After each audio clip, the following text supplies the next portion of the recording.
দোলনা কিনলে delivery charge থাকবে একদমই ফ্রি এবং কোনো টাকা অ্যাডভান্স করে আপনার কিন্তু ধোকাও খেতে হবে না।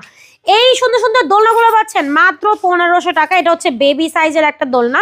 আমাদের এই দোলনাগুলো প্রায় 5 থেকে 6টা কালার অ্যাভেলেবেল আছে। পাশাপাশি যদি আপনি ব্যাক কুশন দিয়ে নিতে চান দোলনাগুলোতে তাহলে থাকবে 1700 টাকায়। আর যদি আপনি কম্বো নিতে চান সেক্ষেত্রে কম্বোর প্রাইস থাকবে মাত্র 2000 টাকা। যদি আপনারা শোয়ার দোলনা নিতে চান, শোয়ার দোলনাও কিন্তু নিয়ে আসছি এবার। এই শোয়ার দোলনাগুলো আপনারা পেয়ে যাবেন কিন্তু মাত্র 5300 টাকায়। এটার পাশাপাশি আপনি যদি চান এরকম ছোট দোলনা নিতে, এগুলোর প্রাইস থাকবে মাত্র 1500 টাকা। আছে বড়দের দোলনা, এটা ছোট বড় সবাই বসতে পারবে, 80 কেজি পর্যন্ত ওয়েট ক্যারি করতে পারে এই দোলনাগুলো। এইটার প্রাইস থাকছে মাত্র 3300 টাকা। এটা কিন্তু গিফট হিসেবেও আপনি আপনার প্রিয়জনকে দিতে পারেন, কোনো প্রকার ডেলিভারি চার্জও প্রয়োজন নেই। এছাড়াও আছে বউ দোলনা। বউ দোলনার প্রাইস থাকছে হচ্ছে মাত্র 3700 টাকা, 4700 টাকা, 5700 টাকা। তো যার যে দোলনাটা পছন্দ হয় একটা স্ক্রিনশট দিয়ে যোগাযোগ করুন ভিডিওর স্ক্রিনে দেওয়া নাম্বারে।